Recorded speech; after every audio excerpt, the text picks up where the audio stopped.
Hey guys, welcome back. No, wait. Starting a cookie business in 2026, this is what actually works now. So if you were thinking about starting a cookie business in 2026 and you've already started to feel like everything is harder and it's a little bit harder than what you had expected, this episode is for you because a lot has changed in the cookie world and not all of the advice that is floating around there actually is what is working right now.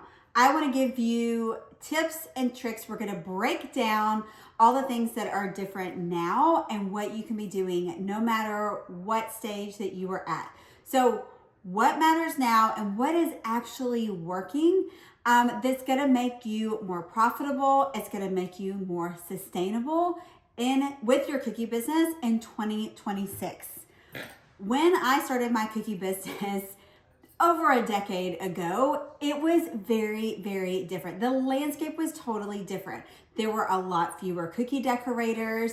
You didn't see decorated cookies inside of big box stores like you do now. And you only saw them really at really big, lavish birthday parties. All of that has changed. Cottage food laws, they were much simpler back then. And even Instagram and social media felt a lot quieter. This was before TikTok. This was before YouTube. This was before Pinterest. So all of these things felt quieter. And you could just post a picture of your cookies. You could see people flooding into your DMs or the comments, and they suddenly wanted orders right away. But as the cookie community has grown, as the cookie world has grown, there are more bakers, there are tons of more tools and supplies out there, which is fantastic, right? There's more platforms, there is more noise. Am I right? And so what that means is we've got to adapt. And honestly, it can feel very frustrating if you are just starting out. But I felt like the rules kind of kept changing as the world kept changing. And what I didn't realize back then was those changes were going to force me to build better systems. So in hindsight, it's probably better that it happened the way it did, but they really pushed me towards having more structure, having better offers and smarter offers, not just something that was a money grab. And they helped me to have more profit in my business, not just creating more work, not just trying to get in more orders into my business, but how could I work smarter, not harder? And that's exactly what I want for you. So let's talk about some things that have changed in 2026. Number one, laws and regulations. I know it's not the most fun thing to talk about, but we got to talk about it because it is super important stuff. Your laws and your regulations. I get questions on this all the time. Cottage food laws and how have they evolved? So some states are now more flexible and there are some states who are a little bit more strict.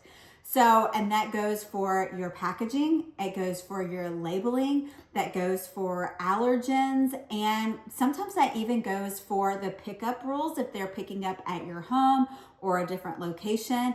So it's important that you find out what those food and cottage laws are for your specific state as well as for your city that you live in. So this doesn't mean that you can't start. Absolutely not. It just means that you have to have clarity from day one instead of just guessing and just kind of hoping for the best. Okay, number two change is payment platforms and professional expectations. This has been another big shift. Customers expect professional. They want professional checkout experiences and invoices. They want to be able to have payment links like PayPal. They want to be able to have email pickup reminders, whether that's a text or an email. This has become the standard across the board. If you are still trying to track your orders through direct messages or text messages, it's going to feel chaotic really fast. So we gotta work on that. Okay. Number 3 change is the tools have leveled the playing field. And that's the good news, right? We want to have tools that help us to deliver better, to be better. And that goes for software, that goes for the automations that you have set up in your business, that goes for printers and projectors that you're using, any shipping tools, packaging. These are the things that save us hours, and they're really going to remove a lot of stress and overwhelm and really that mental load that comes with running a cookie business, right? So when you use these tools, these updated tools, it's gonna help you to, you're just gonna help your business to have a better system. That's not gonna be complicated. It's not going to be hard for you to manage. And we got to talk about the new competition and how are you going to stand out? What are you going to do? That's one thing that has changed in 2026 is there's a lot of competition. And I hear from cookiers all the time that are saying, but there's 10 cookie decorators in my city. There's 12 people in my neighborhood who are selling cookies. How do I stand out? What do I do to get those sales? What can I do? So let's talk about that competition. We're going to talk about the elephant in the room because yes, there are more bakers. There are more cookiers now, but more competition does not mean less opportunities. Okay, that's really, really important. And I'm going to say that again because that is pivotal. More competition does not mean less opportunity. So what doesn't work anymore is trying to be everything to everyone. Okay, if you're trying to be, you got to be clear on who you serve. You got to be clear on what you sell, and you got to be clear on how people are going to buy from you. The cookie business that grows in 2026 is they aren't the ones that are taking every single customer that's coming in through their website or their phone or their anywhere. It's not the person that's saying yes, yes, yes, yes, yes. They aren't the ones that are chaotic, right? The ones that are going to grow in 2026 are the ones that are going to have clear offers. They're going to have repeatable products. When I talk about repeatable products, I mean your mini sets for every holiday. When you have your single cookies for every holiday. When you have your cookie kits for every holiday. Those are your repeatable products. And then you're going to have a recognizable niche. You want someone to look at some decorated cookies that they see and they know that they are yours. That's when you know that you have something that stands out, that's different, and that's what you're going to use to really market your cookies. Not, hey, I have the same cookies as everybody else in my area, but what is it that makes yours different and special? So how are customers buying in 2026? Like I said, the landscape is different. Buying habits have totally changed, and this is huge. So what customers want now is they want to be able to shop earlier. So you've got to have all of your ducks in a row, right? All of your T's crossed, all of your I's dotted, and have those options and offers, especially when it comes to holidays and your cookie classes. You got to have those early. You got to tell them about them early. They want convenience. So they love when you make it convenient for them for pickups. If you have multiple pickup locations, that's going to be even better for them. They also love those limited collections that they can only get for a limited time. Maybe they want for that early bird special.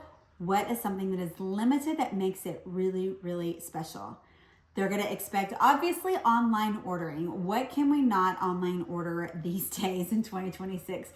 And they want clear pickup and delivery details. So make sure that you are sharing all of those things when it comes to your website and your page where they are placing their order with you.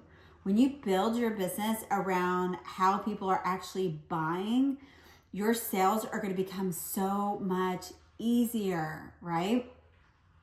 So what is actually working now? So we're going to bring this all home.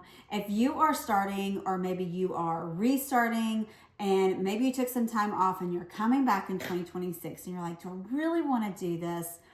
This is what actually works right now. Number one, repeatable offers over your custom orders. While we love custom orders, they take a lot of time, they're a lot of overwhelm.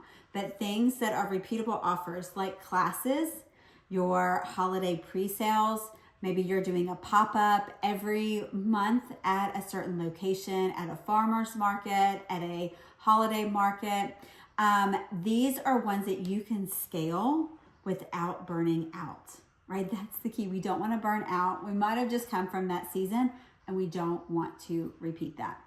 And your email marketing over your Instagram alone, okay? Email marketing is going to convert more than your social media. I can almost guarantee it every single time. Social media is great. We love it. It's awesome. But your email is where you are building that relationship with your customers, and you're building and showing them about and telling them about your repeat sales. And that's how your business is going to be built. And then you're going to have systems over that hustle and hustle and hustle, right? We're done with hustle culture. It's in the past. We're not going to be subscribing to that. We're going to have systems so that you are not working harder. We want to work smarter in 2026. So you got to have systems that are going to support that life that you want. We don't want to have our business running the show for our life. We want to have our life, and then our business is able to run with that. So if you are serious about starting your cookie business in 2026 right away, with you want clarity, you want confidence, and you want a real plan, I have created something just for you. It's called the Cookie Business Blueprint. And this is going to walk you through setting up your business, choosing the right offers that you need to have for your business, understanding pricing and your systems that you're going to have set up, and then avoiding any mistakes that are going to keep you stuck. We want to avoid those mistakes if at all possible. I've been doing this for over 16 years, and let me tell you, I know what those mistakes people are making, because listen, I have made probably all of them, I can assure you. So I want you to use the link that I've provided below to grab that Cookie Business Blueprint. And I forgot to tell you the best part. It is free. It is free. It is my gift to you to get you started on the right track for 2026. So don't waste, go below there and click it. And then don't forget to hit subscribe so that you don't miss any of our episodes. So starting now, it doesn't mean that you're late, right? What do they always say? The best time to plant a tree is right now. Yes, you want to do it so that when you look back in 12 months, you can see what you have built and grown over the last 12 months. And you want to be proud of that, because you're going to be smarter. You are going to put in the work, and you're going to be smart about it. And it's going to grow, and you're going to be so ecstatic. So if this episode has helped you, please make sure that you share it with your cookie bestie. Make sure you hit the subscribe below, leave a review and a comment. Would love to hear from you, and share it with any cookier in your life that also needs this reminder. Maybe they're thinking about starting a business, or they started a business in 2025. Maybe it fell into their lap and they're like, what do I do with this? Share that with them. Would love for you to comment and leave a review. And if you I want you to know you don't have to do this alone. I am here with you. We're going to figure it out together, and I'm here with you all along the way. Thanks so much, guys, for being here. I can't wait to see you next time, and